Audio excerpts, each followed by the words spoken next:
So on the last call, in one of the questions, I briefly mentioned that usually an area of your life where you which you find it most difficult to remain aware, right? Which usually just brings you in, like it's usually some area of difficulty. Like probably there's something in your life that maybe you struggle with or you wish it was different, and that's like it becomes like the enemy. It becomes something you resist. It becomes something that you wish was different or it wasn't there. That aspect of life, if that was different or if that was resolved, then I would be happy. So it is usually this area of your life which does have the capacity to pull you into identification in the deepest way, into reactivity. Yet it is this area of life which holds the greatest opportunity to awaken, to transcend whatever limitation that we're currently subscribed to. So, Bindu asked a question last call. She said, Sunny, one of the things you mentioned on the call is that areas of deep identification we have is also the area of greatest growth. Can you please elaborate on how we can use this identification for our spiritual unfolding?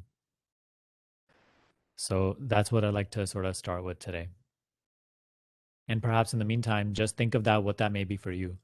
The one thing that you wish, that you usually see your mind thinking that, like, if this was different or if this was resolved, if only it was this thing was taken out of my life, then I would be happy. Or then I could be more aware. Then I could practice more meditation or something like that. So there are a couple of ways to go about this, to how to extract the greatest amount of benefit from your difficulties. And the first one, it begins with no longer looking at it as an obstacle, you know? Because right now we all automatically, the moment you wake up, you perhaps even unconsciously perceive that as an obstacle. Maybe it's your partner not acting the way that you want them to, or it's some difficulty in your finances, or your job, or your health. So we literally live our life with resistance towards that specific thing. Not only does that resistance create an energy of conflict, but it reinforces the personal identity for whom there is this resistance. So first and foremost, we have to change our approach of how we look at this particular difficulty. And the moment we start to look at it as an area of opportunity, we actually gain the ability to now practice. You see? So rather than looking at it as an obstacle or an enemy, seeing that, okay, this is where my spiritual growth is coming from. Because, if this wasn't here and if things were just pleasant, then yeah, there would be no reason to be awake. There would be no reason to practice. There would just be, it's just oftentimes that pleasantness creates a different type of sleep, an unconsciousness. It is adversity, challenge, contrast, which pushes you to look within. Because in adversity, you try so hard to do everything to manipulate the situation, yet it doesn't work. Sometimes it works, it just leads to something else, which also creates difficulty. And then you try everything and it doesn't work. So oftentimes we end up landing in spirituality because we've exhausted our options and there's nowhere else to go from there. And this is also, what we call surrender. It's like when every option is exhausted, then finally we can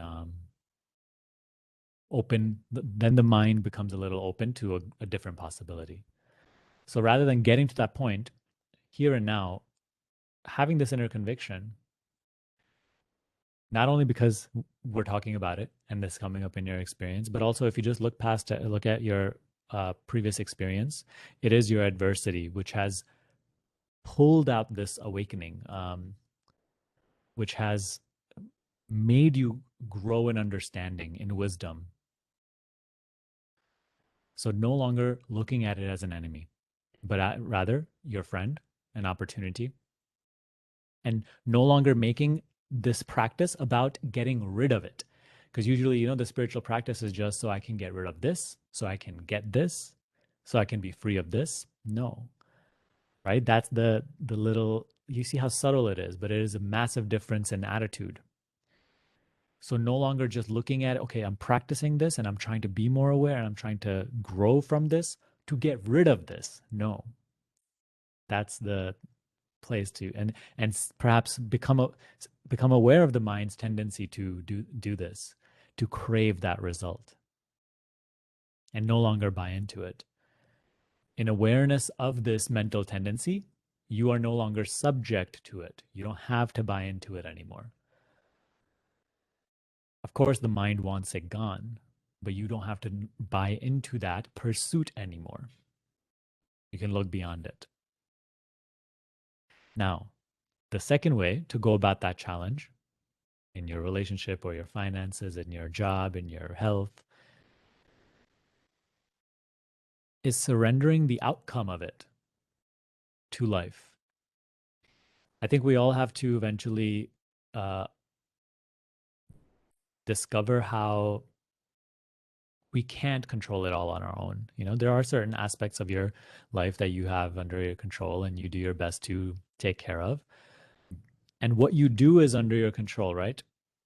To a greater or lesser degree. We don't have to go in that conversation about free will, but let's say what you do is in your control, but the how it unfolds and the outcome of it is not in your control.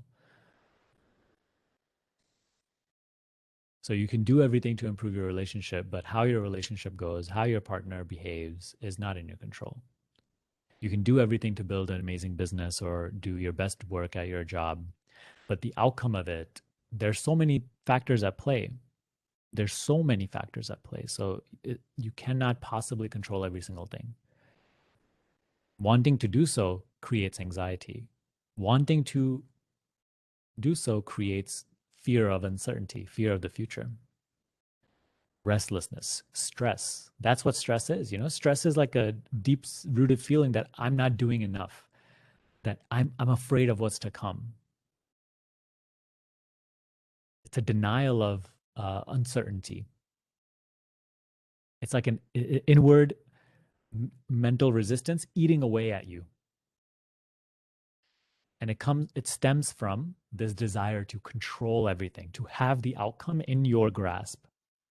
But that is never the case. No matter how spiritually awake you become, no matter how smart you become intellectually, life will still be uncertain, right? Future will still be uncertain. So when we just make it a habit of doing our best, so in this case, whatever the challenge is, do your best, right? If it's like a health issue, do your best to heal. Do whatever you need to do to heal. If it's a relationship issue, do your best to act as best as you can. Learn what you need to do to fix that, or like have a better relationship, or with your finances or your job. You do your best, but give the sense of responsibility over its outcome over to life. Be satisfied not with only if I get this outcome, but be satisfied with just doing your best, because that is in your control, but the outcome is not. And when you do this, you'll see that you'll move more freely in uncertainty, and you'll grow in trust, because you'll see that the more you give over to life to take care of, the more you become aware of this intelligence that it is taking care of everything. You know, because when we are deeply in the illusion of control, we are absolutely blind to that greater intelligence. We're even blind to the fact that our own thoughts and actions are being dictated by this intelligence. But when we start to surrender certain things over to life, certain outcomes, even a sense of like our well being, will I be okay? Will things be okay tomorrow? Will it turn out okay? When we no longer give ourselves the room to ruminate over those things because we have surrendered them over to life, life will take care of it, then we really start to become aware of how life is taking care of it in ways perhaps you couldn't mentally conceive. So you grow in trust. And now the same uncertain future that you used to be afraid of, you can now embrace. You can now move more freely through this uncertainty that is life without being afraid. And without that fear constantly just reinforcing this personal identity, right? This so and so for whom you're worried.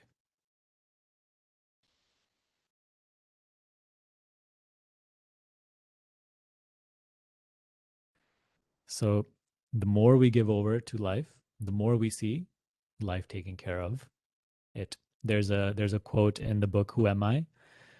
And in right now the terminology I'm saying life, you can call it God, you can call it universe, you can call it source, you can call it intelligence, whatever it may be. There's a quote in that book. It says, "Whatever burdens are thrown on God, He bears them." And then there's an analogy given that when you get on the train, why carry your luggage on top of your head if you could just set it down, and the train will carry it. When you carry the burden on your when you carry the luggage on your head, right, that it exhausts us. So set it down. Whatever burdens are thrown on life, on God, on universe, whatever, it bears them. And notice how now most of your intellectual activity, constant figuring out of the future and constant regretting the past, it becomes irrelevant. This huge burden of intellectual activity, of figuring out and past regrets and all that stuff, is only required to be maintained if you are still taking full ownership and responsibility of how my life needs to pan out in order to make me happy. But as we begin to surrender this over to life, now that those thoughts, they have no place, they have no relevance, they have no importance, and they can be let go of. When we are bought into the illusion of control, then we need to keep thinking. We need to keep thinking because without it, we have no security. We rely on that thinking for a false, illusory sense of security, of stability. But there's no stability there. It's always been false. So it's funny that even when you are deeply bought into the illusion of control, you are not really in control. So surrendering that sense of responsibility. Do your best, right? Obviously, on a day to day basis, do what you have to do and do your best at it. But surrendering that sense of outcome, how it will turn out. Will I be okay? Over to life. And that burden will be taken care of. You will see this. And then it's almost like, the difference between when you were just learning to ride a bike and really learning how to balance and it was really difficult and you had to be in full control of the process versus when you got used to it and it's just effortless riding, effortless balance. That's the analogy we can use here. Somehow now, without figuring out every single step of the way, things take care of themselves. This isn't some wishy-washy philosophy. It's like it's really, when put to practice, this is seen clearly, and it's no different for one person than the other. If put into practice, this is seen clearly because it is just the nature of this movement. Okay. And Rajesh said, just listening to this, there is a great resistance from the mind. So this is the next point I want to make. It's all about self-observation, watching yourself and cleansing these resistances. So just hearing these things, right? You may already have a mental or emotional reaction like, "Oh my God, like how could I do this?" or "This is impossible," or something is just itching within you. There's this restlessness. There's always this desire to manipulate or control. Become aware of that. and you don't have to buy into it. Watch it and let it be. Watch it and disengage. Watch it and drop it. So now, as we are surrendering, as we are no longer looking at it as the obstacle as an enemy, but rather an opportunity, the third step is self observation. And what I mean by that is observing your mind, observing your reactions, observing your emotions that are provoked based on what's happening, how is it going, what's unfolding. The mind is very premature, right? It's always itching, it's always fighting, it's always resisting, it's always clinging. So you watch this little baby reacting and throwing all sorts of tantrums, but you, as the parent, don't react to the baby. You watch it in silent awareness, as silent awareness. And soon it calms down.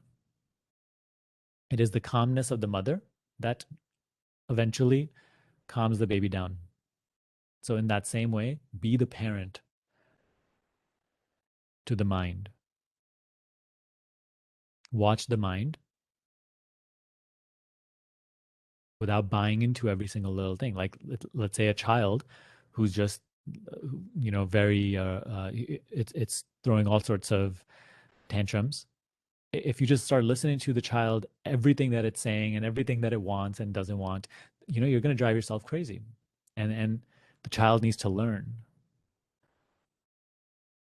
So just by watching the mind, right? So in this case, if there's a great resistance from the mind, but you are the watcher of that resistance, you are not the resistance.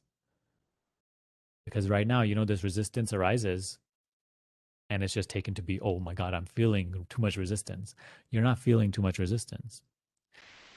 You're just aware of feeling resistance. There's a big difference here. Don't just feel resistance. No, be aware that the current feeling is some sort of resistance or discomfort, whatever it may be. In one, you are that resistance. And now obviously you're going to suffer.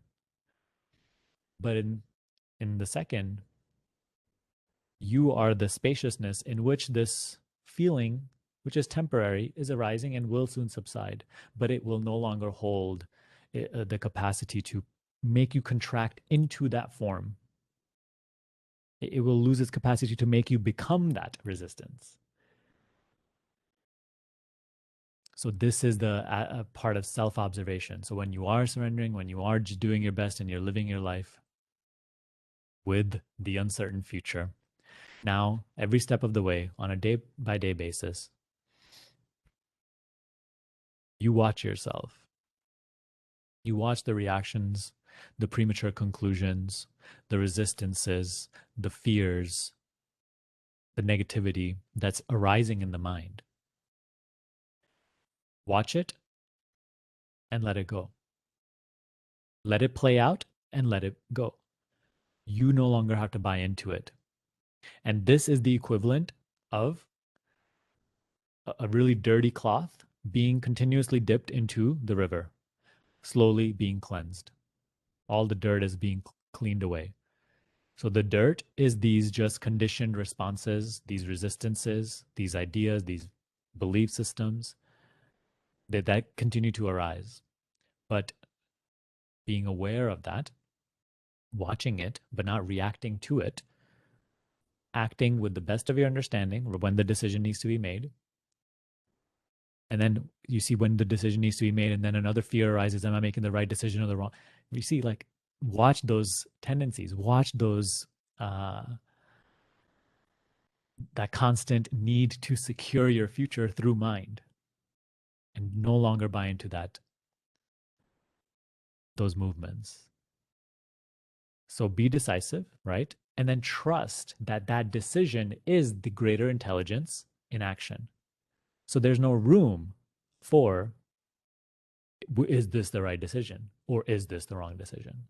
That is just that mental identification. That's just the sense of I need to control every aspect of it, right? So the moment you uh, make the decision, whichever one you feel is the best, And we don't have to spend so much time on this. When we, inwardly, we always know.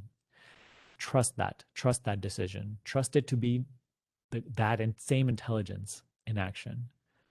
And then there's no room for thinking, is this the right decision or wrong? But when those things arise in mind, become aware of that. Watch without going with it. Watch without buying into it. And then these tendencies become cleansed, right? We're dipping that cloth in the river. So this is what I usually refer to as the unraveling of the personal self. In your watching, in your seeing, in your awareness, the personal self is unraveling. All of its conditioned belief systems and tendencies and ideas and concepts and self-image, ideas about the world, about existence, this unconscious identification of awareness with the phenomena appearing in awareness, all this is cleansed. All this is being shed away, purified, right? In the book I Am That, Maharaj refers to this as a purification of mind. So notice how this isn't necessarily like a sit down practice that you're doing, right? This is like a life approach. So spirituality is no longer just like a hobby, but it's a whole life approach. And it's no longer being done for a phenomenal benefit, meaning like to gain some sort of experience or a thing, but rather it's the total shedding away of the false, of all limited identification, of worry, of fear, of the disturbed state of mind, of the restlessness. So the third aspect of that is self-observation. By watching yourself, because usually the mind is only watching what's happening outside, right? And based off of that is just reacting. Now the reacting, you also watch.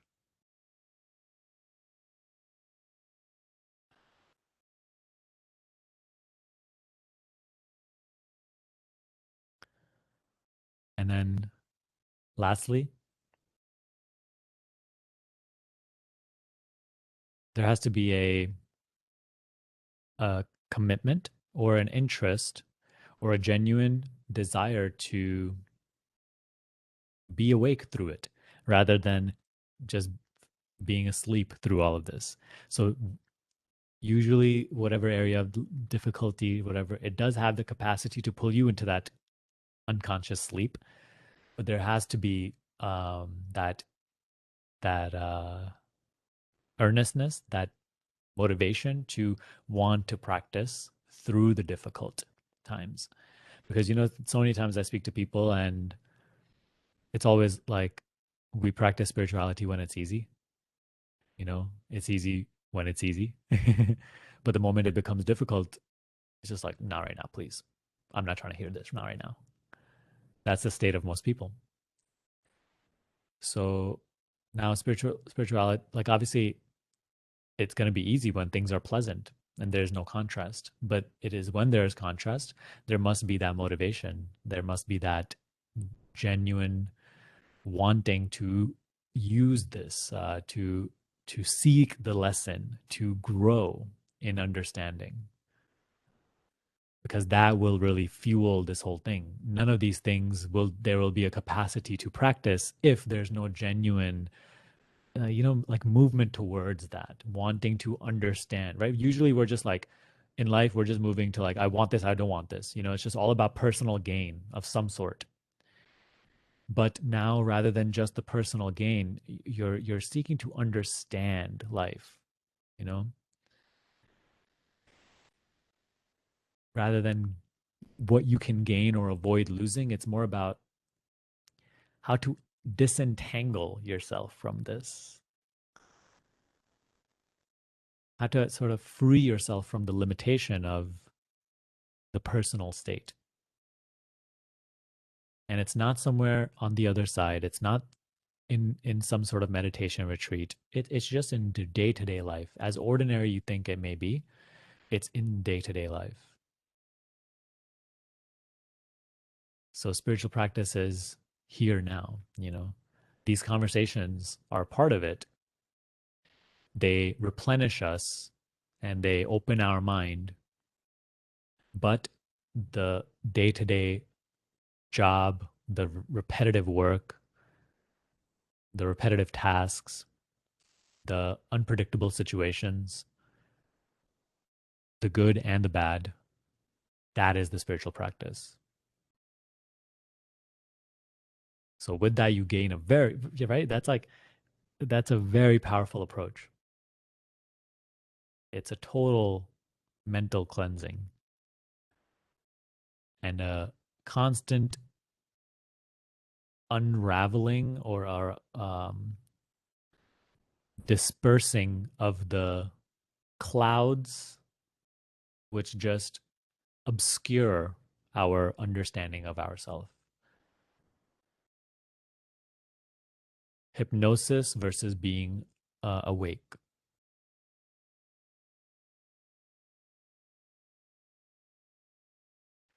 You know, I've recently had a lot of conversations with some of the people, you know, who have been watching my YouTube videos and everything. And it's funny, like when uh, a common trend I'm seeing is that many people watch many videos. But it's like when I ask them what their spiritual practice is, you know, it's just nothing. So there is a sense, you know, especially in these sorts of deeper teachings that like that just listening or dwelling on this mentally is the practice. But you know, that's the again, all these words are just pointers. They're just signposts. We must have that genuine desire to verify the words.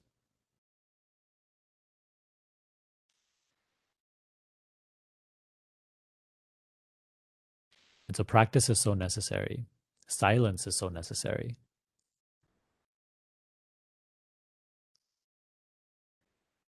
You see, like you're not really making this conversation happen. You didn't really choose this conversation to happen. You had no idea what was going to be said when you came here, but whatever was said, right? And in that way, the mind has awakened to like a new possibility, right? Now, so right now, intellectually, there may be some understanding, a whole new understanding that may not, what may was not maybe there before, but in silence, it's almost like you ripen into that, you grow into that experience, and it becomes easier to really live that through the limitations of daily life, and then it becomes like a conviction. It becomes your truth, and then the next teaching that you encounter is usually subtler, harder to understand, more abstract.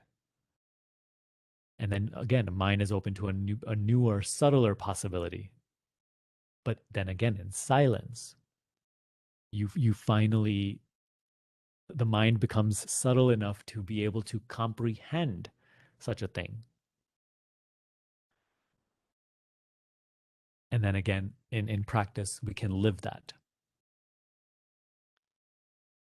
So the teaching just continues to get subtler and subtler. So in that way, it is challenging, but in that way, it's a blessing, right? Like, see, if this sort of teaching came into you when you had just encountered spiritual teachings, you had no clue what you're talking, what is being spoken of.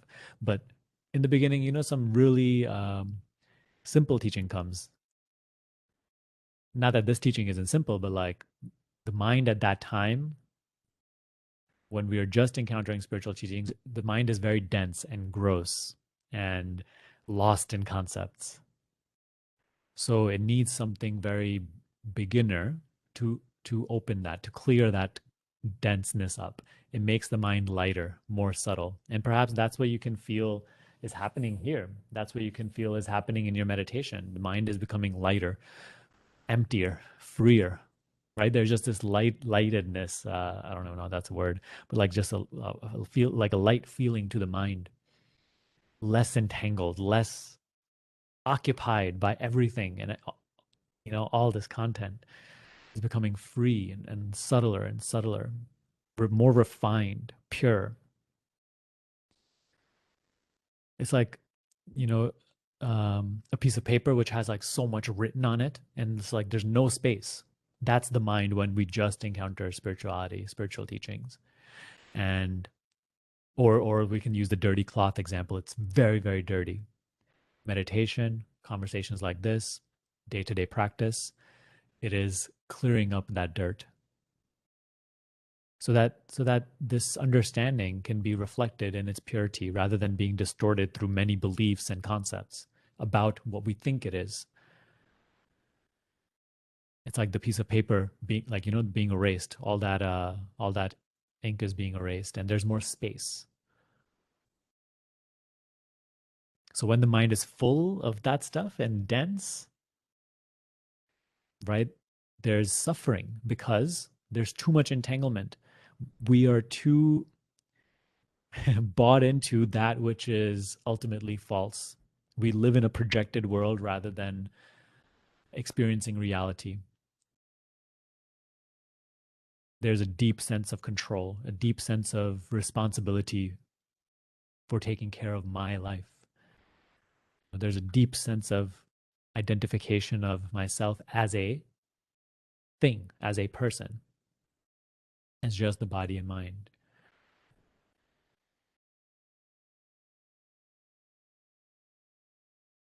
Our cup is full. So there's no room for understanding. There's no room for growth.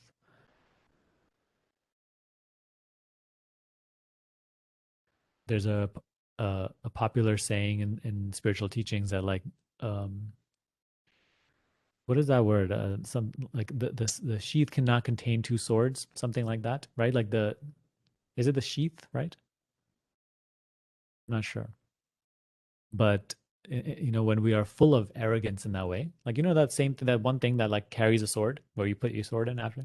So when that thing is full of arrogance, our current sword, there's no, it can't contain the other sword. The mind is not open to something new, something different.